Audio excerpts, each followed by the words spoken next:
আসসালামু আলাইকুম। এটি আমাদের বাস্তব সংখ্যার লেকচার 4। আজকে আমাদের আলোচনার টপিকস বিভিন্ন ধরনের সংখ্যা, বিসিএস প্রিলিমিনারি সহ বিভিন্ন ধরনের জব এক্সামগুলোতে সংখ্যার উপর ভিত্তি করে যে প্রশ্নগুলো আসে বা যে ম্যাথগুলো আসে সেইগুলো নিয়ে আজকে আলোচনা করব। একটা সংখ্যাকে ভালোভাবে পড়া বা লেখার জন্য ওই সংখ্যায় যে অঙ্কগুলো থাকে সেই অঙ্কগুলোর স্থানীয় মান সম্পর্কে আমাদের একটা স্পষ্ট ধারণা থাকা প্রয়োজন। তো আমরা ভিডিওর শুরুতেই 2-1 মিনিট স্থানীয় মান নির্ণয় করা শিখব, দেন মূল ভিডিওতে চলে যাব। তো আসেন শুরু করি। একটি সংখ্যায় যতগুলো অঙ্ক থাকে সেই অঙ্কগুলোর অবস্থানের উপর ভিত্তি করে তাদের আলাদা আলাদা স্থানীয় মান থাকে। কোনো একটি সংখ্যার প্রতিটি অঙ্কের অবস্থানকে যদি আমি আলাদা আলাদা ঘর বিবেচনা করি তাহলে সর্বডানের যে ঘরটা পাওয়া যায় সেটা আমাদের এককের ঘর, এর বামে যে সংখ্যা ঘরটা থাকে সেটা আমাদের দশকের ঘর, তার বামে যে ঘরটা থাকে সেটা আমাদের শতকের ঘর, এভাবে চলতে থাকে। তো ধরুন আমার কাছে একটা 8 অঙ্ক বিশিষ্ট সংখ্যা রয়েছে। এখন এই সংখ্যাগুলোর অবস্থানকে আমরা 8টা ঘর বিবেচনা করছি।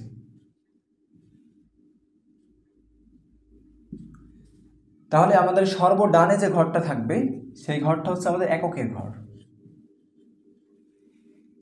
তার বামে যে ঘরটা থাকবে সেই ঘরটা আমাদের দশকের ঘর, তার বামে যে ঘরটা থাকবে সেটা আমাদের শতকের ঘর, তার বামে যে ঘরটা থাকবে সেটাকে আমরা সহস্র বা হাজারের ঘর বলতে পারি, দুইটা নামে ডাকা যায়। এরপর যে ঘরটা থাকবে সেটাকে বলা হয় অযুতের ঘর।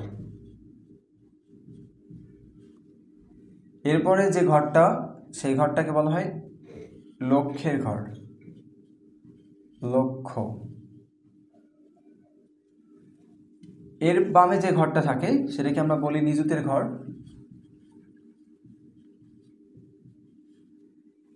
আর তারও বামে যে ঘরটা থাকে সেটাকে আমরা বলি কোটির ঘর।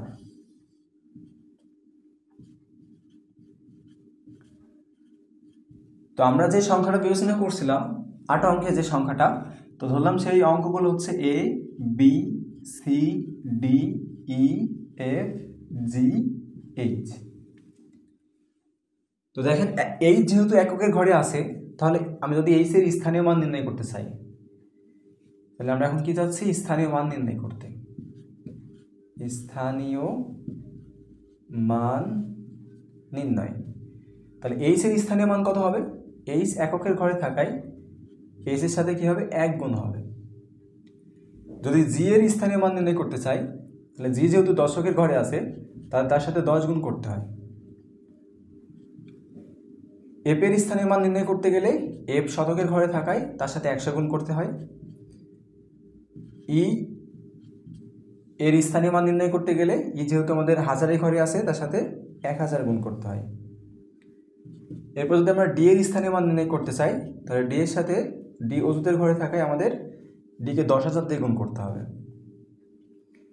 সি এর স্থানীয় মান নির্ণয় করতে গেলে সি যেহেতু আমাদের লক্ষের ঘরে আছে তাহলে সেই ক্ষেত্রে আমাদের সিকে 1 লক্ষ দিয়ে গুণ করতে হবে। বি এর স্থানীয় মান নির্ণয় করতে গেলে বি যেহেতু আমাদের নিজেদের ঘরে আছে তাহলে বি এর সাথে 10 লক্ষ গুণ করতে হবে। আর যদি আমি এর স্থানীয় মান নির্ণয় করতে চাই তাহলে এ এর সাথে আমাদের 1 কোটি গুণ করতে হবে।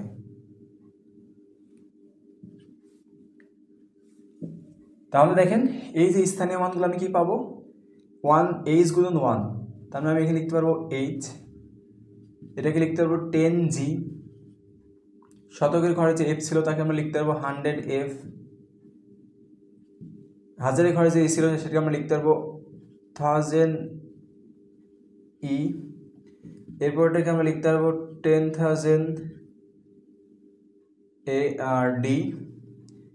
এরপর এটাকে আমরা লিখতে পারবো 1,00,000C। এরপরে এটাকে আমরা লিখতে পারবো 10,00,000B। আর সবশেষটাকে আমরা লিখতে পারবো 1 কোটি ইন্টু এ, 3 3 6 7, ঠিক আছে। তাহলে দেখেন আমরা অঙ্কগুলোর অবস্থানের উপর ভিত্তি করে তাদের স্থানীয় মান নির্ণয় করতে পারি। তাহলে তাদের অবস্থান অনুযায়ী তাদের সাথে আমরা 10, 100, 1000, 1 লক্ষ, 1 কোটি গুণ করব। এখন আমাদের কাছে একটা সংখ্যা দিয়েছে যে 789। তো বললো এই সংখ্যায় 8-এর স্থানীয় মান নির্ণয় করো। সংখ্যাটিতে 8-এর স্থানীয় মান নির্ণয় করো, বা স্থানীয় মান কত।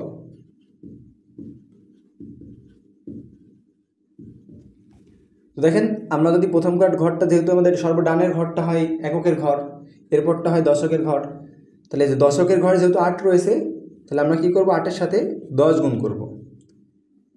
তাহলে 8-এর সাথে 10 গুণ করলে কত পাওয়া যাবে, 80। এই 80 হচ্ছে আমাদের 8-এর স্থানীয় মান। সাপোজ আমাকে এবার একটা প্রশ্ন বললো যে আমার কাছে 3টা সংখ্যা রয়েছে, 3টা ডিজিট রয়েছে বা অঙ্ক রয়েছে XYZ, এদের অবস্থান, তো এদের অবস্থান আমাদের বলা আছে যে এদের অবস্থান যথাক্রমে একক, দশক ও শতক স্থানীয় ঘরে বা স্থানে, শতকের স্থানে। আমাদের কাছে প্রশ্ন করলো ওই সংখ্যাটি নির্ণয় করো। তাহলে এই যে 3টা ডিজিট যে আমাদের 3টা অবস্থানে রয়েছে আলাদা আলাদা, তাহলে ওই 3টা অবস্থানের উপর ভিত্তি করে যে সংখ্যাটা তৈরি হবে সেই সংখ্যাটা আমাদের তৈরি করতে বলছে, যে সংখ্যাটি কত, অথবা বলতে পারি সংখ্যাটি তৈরি করো। দেখেন x ছিল হচ্ছে আমাদের এককের স্থানে, তাহলে x এককের স্থানে থাকায় তাকে আমরা 1 দ্বারা গুণ করব। y ছিল আমাদের দশকের স্থানে, তাহলে y দশকের স্থানে থাকায় 10 দ্বারা গুণ করব। আর z ছিল আমাদের শতকের স্থানে, তাহলে z কে আমরা 100 দ্বারা গুণ করব। তাহলে আমরা ক্যালকুলেশন করলে যেটা পাবো x 10y আর পাওয়া যাবে হচ্ছে আমাদের 100z। তাহলে আমরা নির্ণয় সংখ্যাকে আমরা কীভাবে লিখতে পারি, x plus 10y plus 100z। তাহলে আমাদের এটাই হবে আমাদের নির্ণয় সেই সংখ্যাটি। তাহলে এখন যদি আমাদের বলেন 5, 4, 3, এই 3টি ডিজিট কোনো একটা সংখ্যার এককের, দশকের এবং শতকের স্থানে রয়েছে, তাহলে একক, দশক ও শতকের স্থানে রয়েছে, সংখ্যাটি কত। তাহলে আমরা কি করব, সিম্পলি 5 যেহেতু এককের ঘরে রয়েছে 5-এর সাথে 1 গুণ করব, 4 যেহেতু দশকের ঘরে রয়েছে 4-এর সাথে 10 গুণ করব, আর 3 যেহেতু শতকের ঘরে রয়েছে 3-এর সাথে 100 গুণ করব। তাহলে আমাদের কত পাওয়া যাবে, 5। যদি আমরা ক্যালকুলেশন করি তাহলে পাওয়া যাবে 5, এরপর পাওয়া যাবে 40, এরপর পাওয়া যাবে 300। এখন দেখেন আমি যদি সংখ্যাগুলোকে সবগুলোকে যোগ করি তাহলে কত আসবে, 5, 4, 3, তাহলে 345 আসবে। আমি যদি ওই ঘর অনুসারে সাজাই তাহলে দেখেন আমাদের 3টা ঘর ছিল একক, দশক, শতক। শতকের ঘরে আছে 3, দশকের ঘরে ছিল 4, আর এককের ঘরে ছিল 5। তাহলে দেখেন আমি ঘর অনুসারে সাজালেও 345, আমি ক্যালকুলেশন করে আসলেও 345। তাহলে আমার যদি এই জাতীয় প্রশ্নগুলো আসে তাহলে আমরা আশা করি স্থানীয় মান নির্ণয় করতে পারবো, বা স্থানীয় মান থেকে আমি সংখ্যা নির্ণয় করতে পারবো। তো এবার আমরা ম্যাথমেটিক পার্টটা দেখব। প্রথম প্রশ্ন বলছে 555 এর মাঝের অঙ্কের স্থানীয় মান কত। তো দেখেন এই যে 555 এর মাঝের অঙ্ক কি রয়েছে, 5 রয়েছে, এবং এই 5টা আছে আমাদের দশক স্থানীয় ঘরে। আমরা জানি কোনো একটা অঙ্ক যদি দশক স্থানীয় ঘরে থাকে তাহলে তার স্থানীয় মান বের করতে গেলে তাকে 10 দ্বারা গুণ করা লাগে। তাহলে 5 যেহেতু দশক স্থানীয় অঙ্ক রয়েছে তাহলে 5-এর স্থানীয় মান কত হবে, 50 হবে। তাহলে আমাদের একের সঠিক অপশন হচ্ছে খ। 2 নম্বর প্রশ্ন বলছে কোনো সংখ্যার একক, দশক ও শতক স্থানীয় অঙ্ক যথাক্রমে XYZ, সংখ্যাটি কত হবে।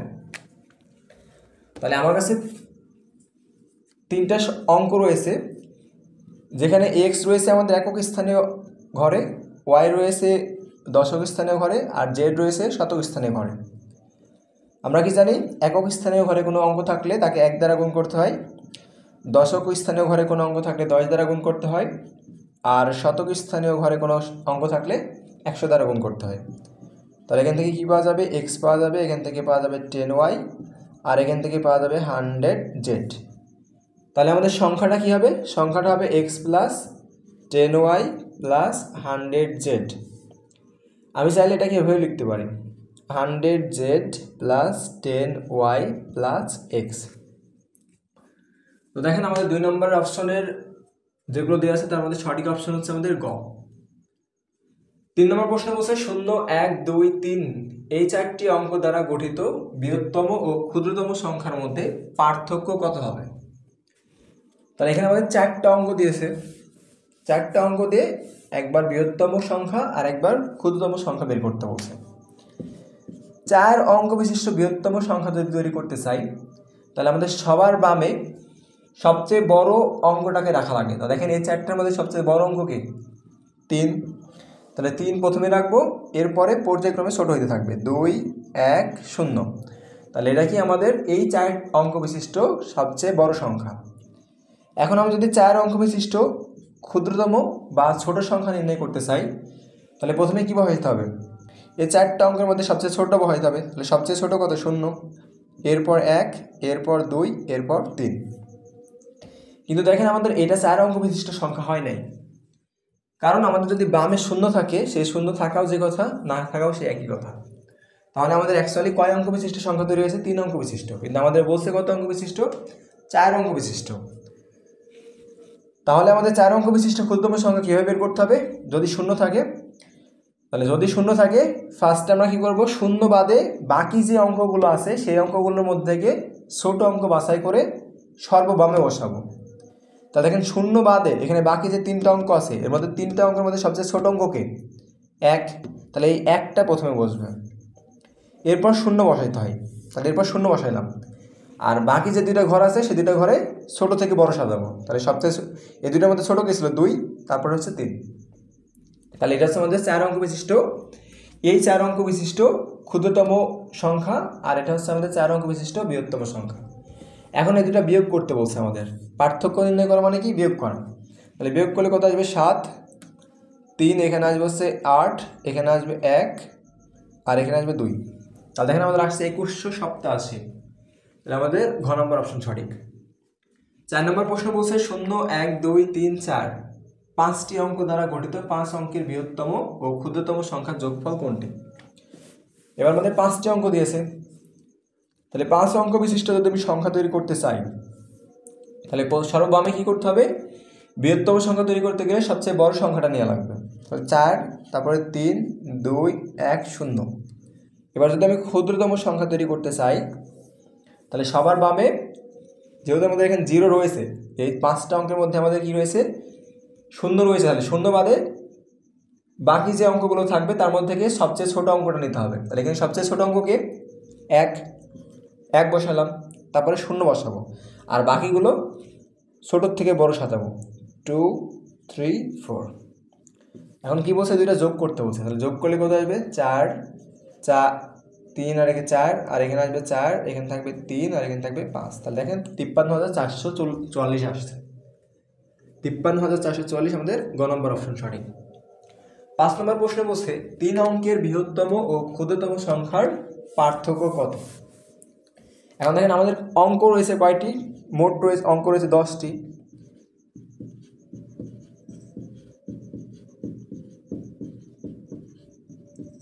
তো এই 10টি হচ্ছে আমাদের অঙ্ক। এখন আমাদের কি বলছে, 3 অঙ্কের বৃহত্তম। তাহলে আমি যদি 3টা অঙ্ক নিতে চাই তাহলে 3 অঙ্কের বৃহত্তম সংখ্যা কত হবে, 3টা 9 নিয়ে আমি 3 অঙ্কের বৃহত্তম সংখ্যা তৈরি করতে পারি। আর 3 অঙ্কের ক্ষুদ্রতম সংখ্যা কত, 3 অঙ্কের ক্ষুদ্রতম সংখ্যা হচ্ছে 100।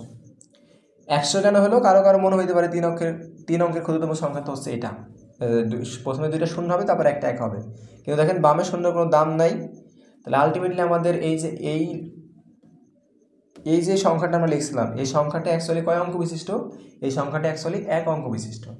আমাকে যেহেতু 3 অঙ্ক বিশিষ্ট সংখ্যা নিতে হবে, তাহলে ফার্স্টে কী করতে হবে, 0 বাদে সবচেয়ে ছোটোটা নিতে হবে। 0 বাদে বাকি অঙ্কগুলোর মধ্যে সবচেয়ে ছোটো কোনটা, 1। তাহলে 1 বসাইছি, আর বাকিগুলো 0 বসাই দেবো। তাহলে এটা হচ্ছে আমাদের 3 অঙ্ক বিশিষ্ট সবচেয়ে ক্ষুদ্রতম সংখ্যা, আর এটা 3 অঙ্ক বিশিষ্ট সবচেয়ে বড় সংখ্যা। দুটো বিয়োগ করলে কত আসবে? 9 9 8 899 আসছে। তাহলে আমাদের অপশন সঠিক হচ্ছে গ। 6 নম্বর প্রশ্নে কি বলছে? নিচের কোনটি অবশ্যই জোড়? এখন দেখেন, আমরা যখন থিওরি পড়ছিলাম তখন আমরা বলছিলাম যে জোড় হওয়ার শর্ত কি? জোড় সংখ্যাকে আমরা টুয়াইস এন অথবা 32n দ্বারা প্রকাশ করি। এখন যদি এন এর কাছে এন না দিয়ে আমাদের এক্স দেয়, তাহলে আমরা কি বলবো? 2x অথবা 32x। এই দুইটা হচ্ছে আমাদের জোড় হওয়ার সাধারণ সংকেত বলতে পারি আমরা, বা শর্ত। যেখানে এক্স কি? এক্স হচ্ছে আমাদের যে কোনো বাস্তব সংখ্যা। তাহলে এখানে আমাদের এক্স ওয়াই এর কোনো মান দেওয়া নাই, আবার এটা জোর বিজোর কিছুই বলা নাই। তাহলে আমরা ধরলাম যে আমাদের এক্স ওয়াই যেটা দেওয়া আছে সেটা স্বাভাবিক সংখ্যা। তাহলে আমাদের এই যে জোর হওয়ার শর্ত অনুসারে আমরা দেখছি যে 2xটাই আমাদের কি হইতে পারে? জোর হইতে পারে। কারণ এই 2x হচ্ছে আমাদের জোর হওয়ার শর্ত, আর 2x + 1 অথবা 2x - 1 এটা হচ্ছে আমাদের বিজোড় হওয়ার শর্ত, সাধারণ শর্ত আর কি। তাহলে আমাদের 6 অপশন সঠিক কোনটা? ঘ। 7 নম্বর কি বলছে? এক্স ও ওয়াই উভয় বিজোড় সংখ্যা হলে কোনটি জোড় সংখ্যা হবে? তো দেখেন, যদি এই টাইপের প্রশ্ন আসে যে এক্স ও ওয়াই উভয় বিজোড় সংখ্যা হলে কোনটি জোড় সংখ্যা, তাহলে এক্স ওয়াই এর মান কোনো দেওয়া নাই। তাহলে আমরা কি করব? যেহেতু বিজোড় সংখ্যা বলছে, এক্স এর র্যান্ডমলি মান সিলেক্ট করব। তো আমরা ধরলাম যে এক্স এর একটা মান 3 আর ওয়াই এর মান ধরে নিলাম 5। তো প্রথম অপশন যদি চেক করি তাহলে কি আছে? প্রথম অপশন এক্স + ওয়াই + 1 রয়েছে। তাহলে 5 + 3 + 1 যোগ করলে কত আসে? 9 আসে। আমাদের চাচ্ছিল জোড় সংখ্যা, তাহলে প্রথমটা বিজোড় আসতে হবে না। পরেরটাতে কি আছে? দুইটার গুণ রয়েছে, তাহলে 3 × 5 মানে কত আসবে? 15 আসবে। পরেরটাও বিজোড় সংখ্যা, এটাও হবে না।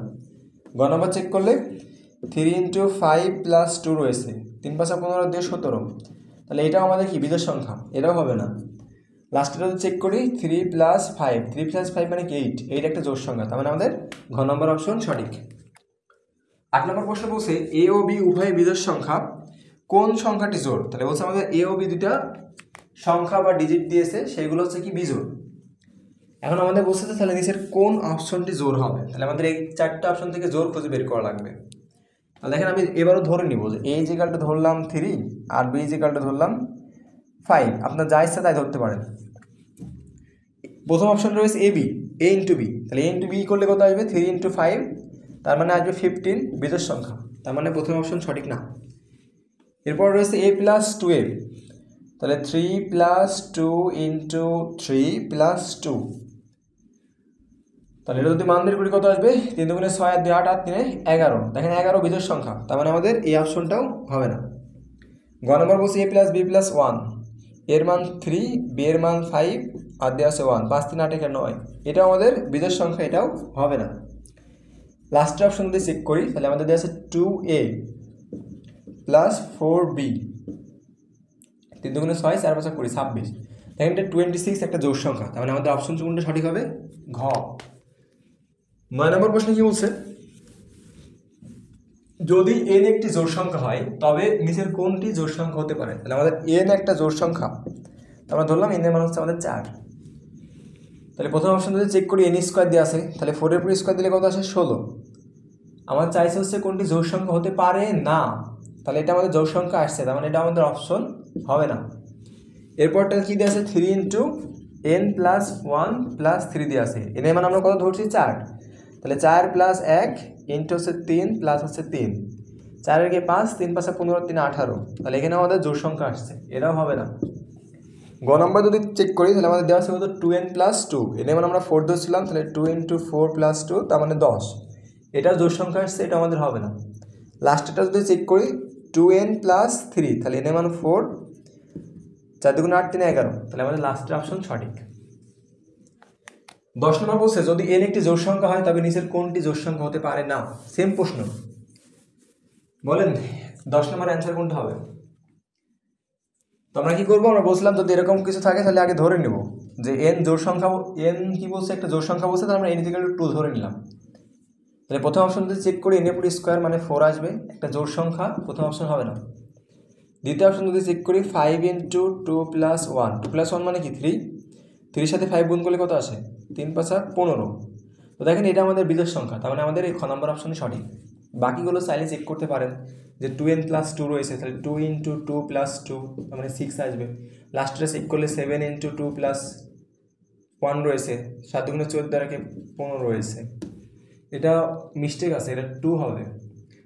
তাহলে আমরা যদি 7 × 2 + 2 দিই তাহলে কত আসবে? 7 × 14 দিয়ে 16 হবে। তাহলে আমাদের অপশন সঠিক হচ্ছে কোনটা? খ। 11 নম্বর প্রশ্ন বলছে, যদি 3টি ধারাবাহিক সংখ্যার যোগফল বিজোড় হয় তাহলে তাদের প্রথম ও শেষ সংখ্যাটি কত? ধারাবাহিক মানে কি? সাপোজ মনে করেন 2, 3, 4 অথবা 4, 5, 6 অথবা হইতে পারে কি 7, 8, 9, মানে যে কোনো তিনটা ক্রমান্বয়ে মানে পরপর পাশাপাশি তিনটা সংখ্যা নিলেই হচ্ছে। এখন দেখেন এই তিনটা সংখ্যাকে যদি যোগ করি তাহলে কত পাওয়া যায়? 4, 3, 7 আর 2, 9। যদি আমি এই তিনটা সংখ্যাকে যোগ করি, এখানে গুণ হয়ে গেছে, 6 × 5 11, 4 15। যদি আমি এই তিনটা সংখ্যাকে যোগ করি তাহলে 9 আর 8 17, 7 24। আমাদের কি চাইছিল? আমাদের চাইছে প্রথম ও শেষ তিনটি ধারাবাহিক সংখ্যার যোগফল বিজোড় হলে। তাহলে বিজোড় কোথায় কোথায় পাইছি? এই জায়গায় পাইছি আর এই জায়গায় পাইছি। তাহলে বিজোড় হলে আমাদের থেকে কি যাচ্ছে? তাদের প্রথম ও শেষ সংখ্যাটি কত হবে? তাহলে দেখেন এই ক্ষেত্রেও প্রথম সংখ্যাটি আমাদের জোড়, শেষ সংখ্যাটি জোড়। আবার এই ক্ষেত্রে আমাদের কি আসছিল? প্রথম সংখ্যাটি জোড় আসছিল, শেষ সংখ্যাটি জোড় আসছিল। তাহলে আমরা বলতে পারি যে তিনটি ধারাবাহিক সংখ্যার যোগফল যদি বিজোড় হয় তাহলে সেক্ষেত্রে আমাদের প্রথম সংখ্যাটিও জোড় হবে এবং শেষ সংখ্যাটিও জোড় হবে। তাই আমাদের অপশন সঠিক হচ্ছে ঘ। 12 নম্বর আমাদের কি বলছে? 5টি পূর্ণ সংখ্যার যোগফল যদি বিজোড় সংখ্যা হয় তাহলে উক্ত 5টি পূর্ণ সংখ্যার ঠিক কতটি বিজোড় হবে? তো আমরা আমাদের থিওরিতে বলছিলাম যে 2 বা ততোধিক বিজোড় সংখ্যা যদি আমি গুণ করি তাহলে কি পাওয়া যায়? বিজোড় সংখ্যা পাওয়া যায়। আর যদি একটা বিজোড় একটা জোড় হয় তাহলে কি পাওয়া যাবে? একটা বিজোড় আর একটা জোড় সংখ্যা গুণ করলে জোড় সংখ্যা পাওয়া যায়। তাহলে আমার যেহেতু 5টা পূর্ণ সংখ্যা যোগ করে আমি বিজোড় পাইছি, তাহলে আমাদের অবশ্যই ওই 5টা পূর্ণ সংখ্যায় কি হবে? বিজোড় হবে। কারণ যদি 5টা পূর্ণ সংখ্যার মধ্যে যদি একটা সংখ্যা যদি জোড় হইতো, আমার সংখ্যাটা টোটাল কি আসতো? জোড় আসতো। তাই 5টা পূর্ণ সংখ্যার গুণফল যোগফল যেহেতু তোমার বিজোড় আসছে, এটা যোগফল হবে না, এটা গুণফল হবে। গুণফল যেহেতু বিজোড় আসছে সুতরাং আমাদের অপশন হবে হচ্ছে ঘ, অর্থাৎ আমাদের 5টি সংখ্যায় কি ছিল? বিজোড় ছিল। 13 নম্বর প্রশ্নে বলছে √2 কি ধরনের সংখ্যা? তো দেখেন আমরা যখন থিওরি আলোচনা করছিলাম তখন বলছিলাম যে পূর্ণ বর্গ সংখ্যার পর যদি আমরা রুট করি তাহলে কেবল মূলদ সংখ্যা হয়, আর বাকি সকল ক্ষেত্রে আমাদের অমূলদ সংখ্যা হবে। পূর্ণ বর্গ সংখ্যা কোনগুলো? আমরা স্বাভাবিক সংখ্যার পর যদি স্কোয়ার করি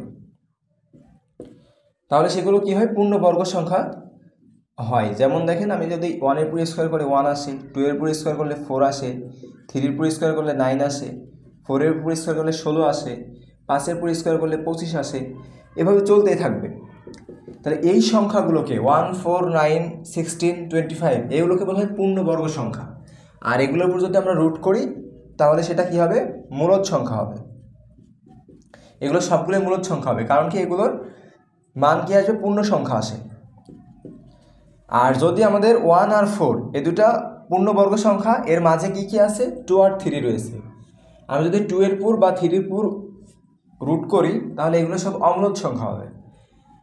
তাহলে আমরা কি বুঝলাম? যে যদি মূলদ পূর্ণবর্গ সংখ্যা হয় তারপর রুট করলে মূলদ সংখ্যা হবে, আর বাকি সকল ক্ষেত্রে কি হবে? অমূলদ সংখ্যা হবে। তাহলে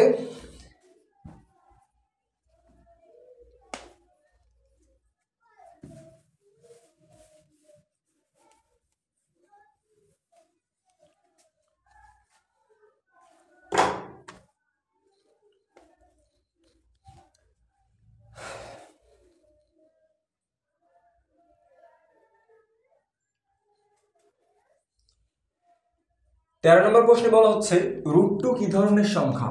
তো দেখেন আমরা যখন থিওরি আলোচনা করছিলাম তখন বলছিলাম যে পূর্ণ বর্গ সংখ্যার উপর যদি রুট করি শুধুমাত্র সেই ক্ষেত্রেই মূলদ সংখ্যা পাওয়া যায়, আর অন্য সকল ক্ষেত্রে অমূলদ সংখ্যা পাওয়া যায়। পূর্ণ বর্গ সংখ্যা আমাদের কোনগুলো ছিল? আমরা যদি স্বাভাবিক সংখ্যার উপর স্কোয়ার করি তাহলে কি পাই? পূর্ণ বর্গ সংখ্যা পাই। যেমন 1 এর উপর স্কোয়ার করলে 1, 2 এর উপর স্কোয়ার করলে 4, 3 এর উপর স্কোয়ার করলে 9, 4 এর উপর স্কোয়ার করলে 16, 5 এর উপর স্কোয়ার করলে 25, এভাবে চলতে থাকবে। তাহলে এই যে ডান পাশে আমরা যে সংখ্যাগুলো পাইছি এগুলো হচ্ছে পূর্ণবর্গ সংখ্যা, আর এই পূর্ণবর্গ সংখ্যার উপর যখন আমরা রুট করব তখন আমি কি পাবো, মূলদ সংখ্যা পাবো। যদি পূর্ণবর্গ সংখ্যা না হয়, দেখেন 1 একটা পূর্ণ সংখ্যা, 4 একটা পূর্ণ সংখ্যা, 1 আর 4-এর মাঝে কি কি সংখ্যা রয়েছে, 2 আর 3 রয়েছে। তো আমি যদি 2-এর উপর রুট করি, 3-এর উপর রুট করি, এগুলো সব কী হবে, অমূলদ সংখ্যা হবে। তার মানে একটা বিষয় আমাদের এখান থেকে ক্লিয়ার যে পূর্ণবর্গ সংখ্যা ব্যতীত অন্য যে কোনো সংখ্যার পরে আমি যদি রুট করি তাহলে সেটা কি হবে, অমূলদ সংখ্যা হবে। তাহলে দেখেন আমাদের এখানে আছে √2, 2 কি একটা পূর্ণবর্গ সংখ্যা? 2 আমাদের পূর্ণবর্গ সংখ্যা নয়, তাহলে 2 যেহেতু পূর্ণবর্গ সংখ্যা না, তাহলে 2 এর উপর রুট করলে আমরা কি পাবো, অমূলদ সংখ্যা পাবো। তাহলে অপশন গ সঠিক। 14 নম্বর বলছে পি যদি একটি মৌলিক সংখ্যা হয় তবে √p কি ধরনের সংখ্যা? তো আমরা আগেই বললাম যে শুধুমাত্র পূর্ণবর্গ সংখ্যার উপর রুট করলেই কেবল মূলদ সংখ্যা পাওয়া যাবে, আর অন্য সকল ক্ষেত্রে অমূলদ সংখ্যা পাওয়া যাবে। তাহলে আমাদের 14 সঠিক অপশন হচ্ছে খ, যে পি একটা মৌলিক সংখ্যা হলে √p একটা অমূলদ সংখ্যা। 15 নম্বর কি বলছে, কোনটি মূলদ সংখ্যা? দেখেন 2 পূর্ণবর্গ সংখ্যা নয়, তাহলে এটা আমাদের মূলদ সংখ্যা হবে না। 3 পূর্ণবর্গ সংখ্যা নয়, এটা মূলদ সংখ্যা হবে না। 4 কিন্তু একটা পূর্ণবর্গ সংখ্যা, কারণ 2 এর উপর স্কোয়ার করলে আমাদের 4 আসে। তাহলে 4 যেহেতু পূর্ণবর্গ সংখ্যা, তাহলে আমাদের অপশন গ সঠিক। 16 নম্বর কি বলছে, কোনটি মূলদ সংখ্যা? √11 আমাদের পূর্ণবর্গ সংখ্যা নয়, তাহলে এটা আমাদের মূলদ সংখ্যা হবে না। খ নম্বর অপশন বলছে √6/3। দেখেন √6 এর মান কত আসে, আমি যদি √6 এর মান নির্ণয় করি তাহলে এটার মান 2.644 এরকম একটা মান আসে। তো এটা আমাদের একটা দশমিক ভগ্নাংশ সংখ্যা, কিন্তু আমরা শর্তে দেখছিলাম মূলদ সংখ্যাকে অবশ্যই PQ আকারে প্রকাশ করা যায়, যেখানে PQ দুইটা পূর্ণ সংখ্যা। তাহলে আমরা দেখলাম যে মূলদ সংখ্যাকে দুইটা পূর্ণ সংখ্যার অনুপাতে প্রকাশ করা যায়, কিন্তু আমাদের এখানে যে সংখ্যাটা আসছে সেটা উপরেরটা ভগ্নাংশ সংখ্যা।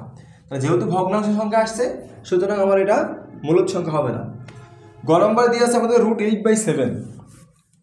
দেখেন √8/7 এটাকে আমরা লিখতে পারি √8/7।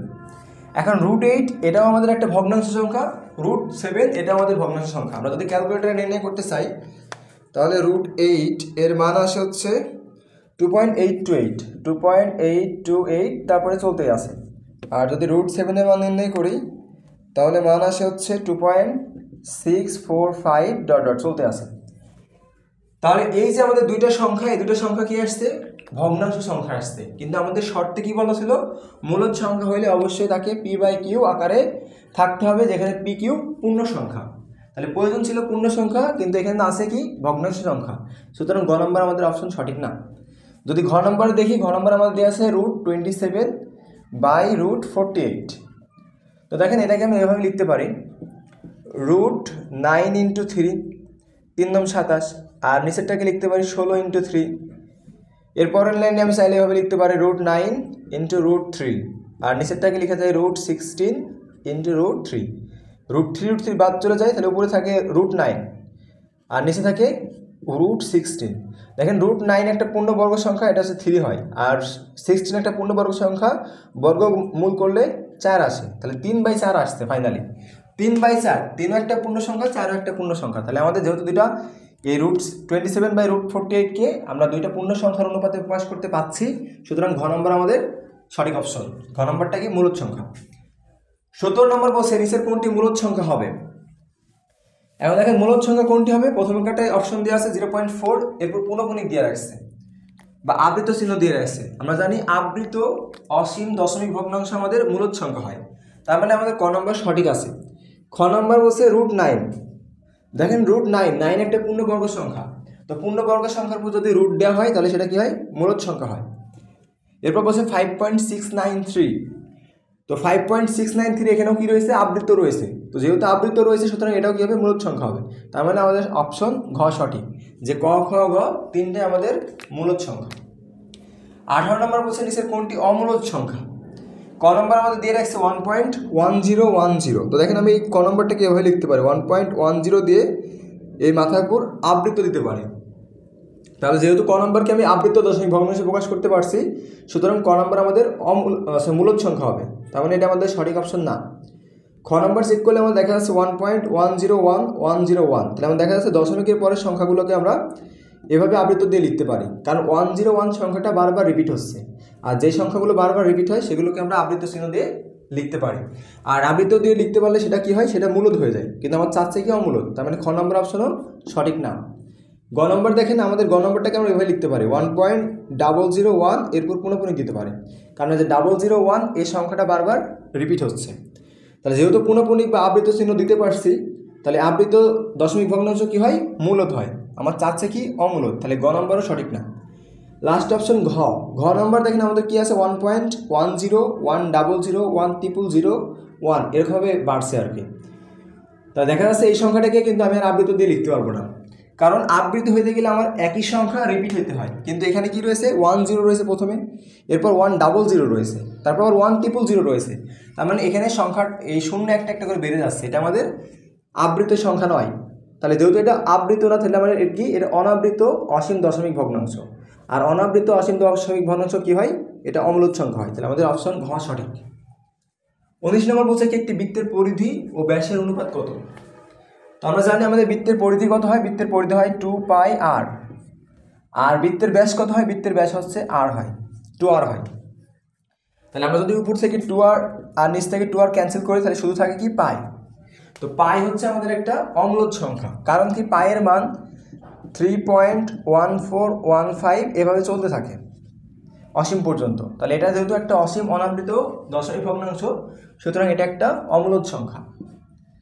আমরা এরও জানি যে ইউ একটা অমূলদ সংখ্যা হয়, ইকে বলা হয় অয়লার নাম্বার, আর ফাইভ একটা আমাদের অমূলদ সংখ্যা, ফাইভকে কি বলা হয়, গোল্ডেন নাম্বার বলা হয়। এটা গোল্ডেন নাম্বার, এটা অয়লার নাম্বার, আর এটা হচ্ছে আমাদের পাই। এবার কি বলছে 20, নিচের কোনগুলো সঠিক। তাহলে আমাদের অপশনগুলো চেক করে দেখতে হবে যে কোনগুলো সঠিক হবে। প্রথম অপশনে বলছে দুইটি ভিন্ন অমূলদ সংখ্যার গুণফল অমূলদ।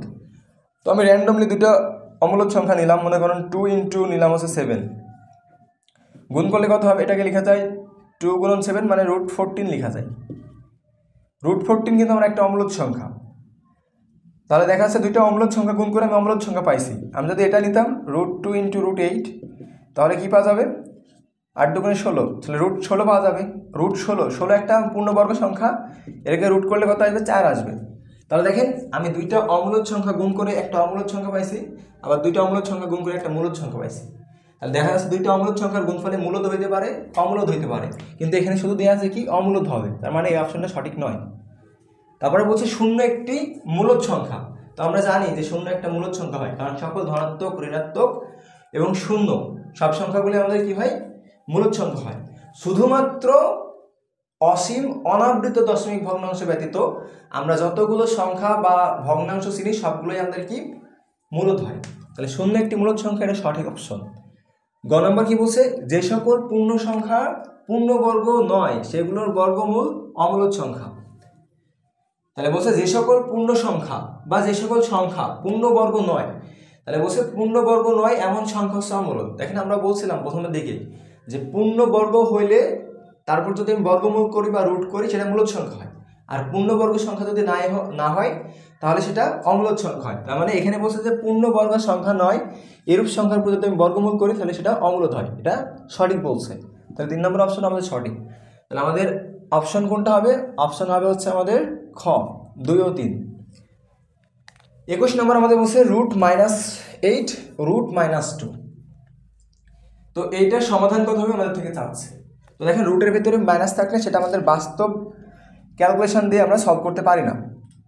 তো এই জন্য আমাদের কী ছিল, সর্বপ্রথম ইতালিয়ান বিজ্ঞানী কার্দানো তিনি এই যে রুটের ভিতরে বাস্তব মানে রুটের ভিতরে ঋণাত্মক চিহ্ন যদি থাকে বা নেগেটিভ চিহ্ন যদি থাকে তাহলে সেইগুলো কীভাবে আমরা সলভ করতে পারি সেটার একটা সমাধান দিয়েছিল। এবং রুটের ভেতরে মাইনাস থাকলে এগুলোকে কী বলা হয়, কাল্পনিক সংখ্যা। আর কাল্পনিক সংখ্যাকে কার্দানো কী বলছিল, I² = -1 ধরে নিতে। তাহলে এখানে -8 রয়েছে, -8কে আমরা কি লিখতে পারি, 8 × -1 লিখতে পারি। এখন দেখেন -1কে আমরা কি লিখতে পারি, -1কে আমরা লিখতে পারি I²। তাহলে এর পরের লাইনে I এর স্কোয়ার আর এই উপরের রুট ক্যান্সেল হয়ে যায়, তাহলে আইটা বাইরে আসে আর ভেতরে √8 থাকে।